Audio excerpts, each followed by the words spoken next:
My name is Robert Moore. I am a 30-year-old working for a major food company. I have been working at the company for 8 years since I graduated from college. I work in the planning and sales department, but I am just an average employee, not particularly outstanding, nor particularly lacking. Currently, I am stationed at the company's headquarters, hoping to avoid a demotion and keep working as it is. I have a wife who I met during my college days, a classmate of mine. Her name is Grace. We got to know each other better because we were in the same economics seminar at the same university, and we got married right after graduating college. Grace did not get a job after graduating because we got married, and she became a full-time housewife. We had expected to have a child right away after getting married, but there was no sign of it happening, even after several years. We both wanted a child quickly, but since we were still in our 20s, we had not seriously considered any fertility treatments. Grace has always been a good student, always more committed to her studies than me, and I secretly admired her for that. Unable to have a child after getting married, Grace seemed to have started studying for a professional certification. Perhaps she had time on her hands because she was a full-time housewife at home without children. And recently, Grace told me she had passed the Certified Public Tax Accountant exam. Robert, I've passed the CPTA exam. Well done, Grace. I'm proud of you. I congratulated Grace with a smile, but there was a possibility that my face may have been a bit tight. I am just an ordinary white-collar worker, without any position. Grace is a certified professional with a promising future. And with her planning to work as a CPDA, I began to worry about what would happen with our plans for a child. If Grace were to make good use of her qualification, earn more than me, excel socially and have and raise a child, where would I stand? I felt anxious, thinking that I might not be needed anymore. As Grace was filled with enthusiasm after acquiring her certification, my feelings began to darken, day by day, and our relationship with Grace became increasingly strained. Grace seemed not to understand why I was becoming distant. Robert, have you been feeling unwell recently? Grace often asked me with a puzzled look, but I couldn't bring myself to admit my feelings of inferiority to Grace, and I just resented my pathetic self. I began to come home late and spent more days drinking with my colleagues after work. Conversations with Grace at home became less frequent. I still loved Grace, but my petty male pride was undoubtedly straining our relationship. Grace seemed to be considering working as a CPDA since she had acquired the certification, and I broached the topic of divorce with Grace. Our conversations had ceased, and our relationship had become uncomfortable, so Grace agreed to the divorce quite easily. Perhaps Grace also felt guilty about not being able to have a child, or so I thought. The day before I divorced Grace, I went to my favorite diner alone and cried in secret. As I traced back our days together, remembering Grace, whom I first met in college, I wasn't sure if getting a divorce was the right thing. Robert, let me do it for you. From our college days, Grace had always taken care of me with a cheerful smile. Whether it was taking notes for me at school or helping me with homework, it seems that I had always been dependent on Grace. But there was a part of me that couldn't face such a pitiful self. Grace probably didn't come to dislike me, but the flow of events was unstoppable. We put an end to our married life and each started our own lives. After the divorce, Grace and I stopped contacting each other. I, who had parted ways with Grace, was supposed to throw myself into my work with a fresh mindset. However, since no one was home when I returned, my passion for work seemed to have further waned. I felt like I had lost my reason to work hard, and I just kind of went on with my work day after day. It's not that I hated my job, but I didn't find it particularly rewarding, and naturally my performance didn't improve. Then I was transferred from the planning and sales department to the accounting department. I had no experience in accounting, and I didn't understand why I was suddenly transferred to the accounting department. But thinking that it's better than being demoted, I ended up working in the accounting department. Dealing with finances meant that it was a pretty nerve-wracking job. What's more, my boss in the accounting department was the president's son, a man named Jacob. Jacob was highly motivated and famously strict. Having graduated from a university abroad, and with plenty of experience in major companies, He also boasted qualifications as both a certified public accountant and a certified public tax accountant in a foreign country.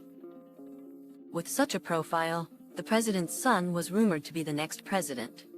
It was reassuring for the company to have such talent, but unfortunately he was quite harsh to other employees as well. Robert, what is this document? Generally, you are too slow to complete paperwork, and your analysis is too superficial. I am sorry. I just transferred and it's been quite challenging. Don't make excuses every time. Excuses are cheap. Our company is set to grow rapidly, and no one will listen to excuses. I'm sorry. I'll be more careful in the future. If you have time to apologize, you should study more about accounting. How will you work in a company without understanding even basic accounting? Yes, I'll study more about accounting. I was sweating bullets being chastised by Jacob. I seriously felt like I was in deep trouble. I realized that I didn't have time to complain about not understanding accounting. Alright, it's a matter of pride now. I'll master accounting through and through.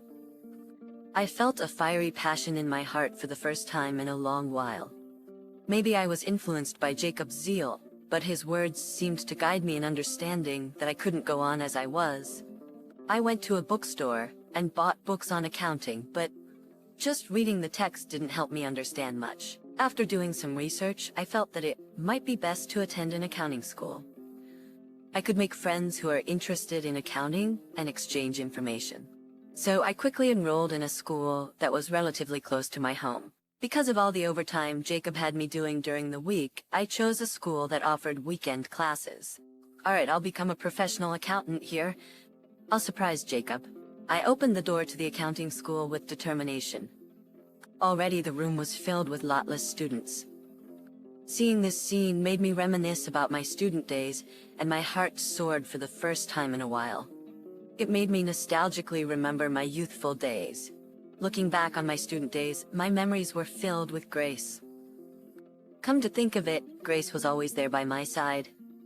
Lost in my thoughts, I didn't notice that the class had started, and the school's tax consultant, the teacher, had come in. The moment I saw the teacher, I exclaimed in surprise. The tax consultant who was the teacher at this school was none other than Grace, my ex-wife. There was no mistake. She seems to have become younger and more lively. She must be finding fulfillment in her work as a tax consultant. Grace was passionately explaining accounting. Grace's explanation was very easy to understand, and even a beginner like me could grasp the structure and concept of accounting. The other students were also attentively listening to Grace's lesson, nodding their heads. As expected of Grace, she's doing a great job. I felt a sense of pride in Grace as if I were still her husband. Maybe she noticed my intense gaze, because Grace suddenly looked my way and our eyes met. Grace seemed surprised for a moment, but quickly regained her composure and concentrated on her lecture. After the lecture ended, I went outside the classroom. Then Grace came running up to me to talk. Robert, what on earth are you doing here? Grace seemed genuinely surprised and stared at me with wide eyes. I asked her if she had time to talk at a nearby cafe. When Grace silently nodded, we decided to go to the cafe together. Doing this brings back memories of my college days with Grace. When we arrived at a cafe near the school, Grace began firing questions at me. I was really surprised to see you in class, Robert. Why were you attending the lecture, and why haven't you contacted me until now? What on earth have you been doing? After the divorce, Grace worked as a tax accountant, and she told me she also taught at a business school on weekends. I thought to myself that it was just like Grace, diligent and hardworking. She hadn't changed a bit since our student days. It seemed that Grace cared about me even after our divorce, but because I hadn't reached out at all, it was difficult for her to do so. I told her that I had been transferred to the accounting department at work, and that my new boss was a rather strict person who didn't compromise. Because of this, I had to study accounting hard even on weekends, and that's why I started attending the business school. I had no idea that you were teaching at this accounting school, Grace. When I said this with a laugh, Grace also laughed. What a coincidence. But if that's the case, I can help you out. With her eyes sparkling, Grace told me that. From then on, whenever I went to the school on weekends, Grace gave me extra lessons. She answered all my questions, and thanks to the homework she came up with for me, I gradually gained a deep understanding of the subject. Whenever I had a problem with accounting at work, I would consult with Grace, and she would come up with several solutions for me. I started to digest her proposals and submit them to the company after analyzing them. I started spending hours debating with Grace every weekend. And before I knew it, Grace had once again become an indispensable person in my life. Hey Grace, have you found someone else? One day, I decided to voice the question that had been on my mind. I felt incredibly selfish asking Grace to get back together after I was the one who initiated the divorce, but I couldn't help but ask. Grace silently shook her head. I felt a profound sense of relief and couldn't help but laugh. Why are you laughing? Do you think it's funny that I'm not popular? Grace glared at me, seeming a little annoyed. No, it's not that. I'm just relieved that you're still single. I've been reminiscing about our student days and wondering if we could spend time together again. At that, Grace's face turned bright red. It seemed that my words had made her a little shy. She was back to the face of the wife I knew, rather than the serious instructor. Since then, Grace and I started living together again. When I came home from work, Grace would listen to any work-related troubles I had. By that time, Grace had become a reliable partner and an irreplaceable presence in my life. Change was certainly happening at the company. Jacob was devising a new management strategy to further expand the company. I fully supported Jacob from an accounting perspective. Of course, this included a lot of Grace's ideas, but that was a secret within the company. Then, the management strategy Jacob built succeeded, greatly increasing the company's sales. Soon, my remarkable performance started to be talked about within the company.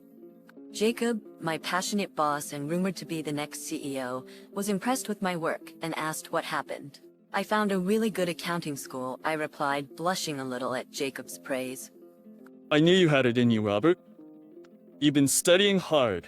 I want you to continue working hard in this company as my right-hand man. I was truly happy to hear this from Jacob, the highly respected and enthusiastic boss. To my surprise, I was promoted to a higher position. At that time, I remarried Grace. Although it was a marriage to the same woman, it might not be correct to call it a remarriage, but, well, that's beside the point. I've been promoted, but I'm going to resign from the company. Jacob was very surprised by my words and tried to stop me. Life with cats. But I wanted to be with Grace. So, I studied hard to become a tax accountant, and in fact, I managed to get my certification. Thanks to Grace, I had come to find accounting interesting. Moreover, Grace, as it happens, was joyfully pregnant. Now I'm going to open a CPA firm as the principal accountant along with Grace. The most important person that I once let go, due to my foolish pride, Grace.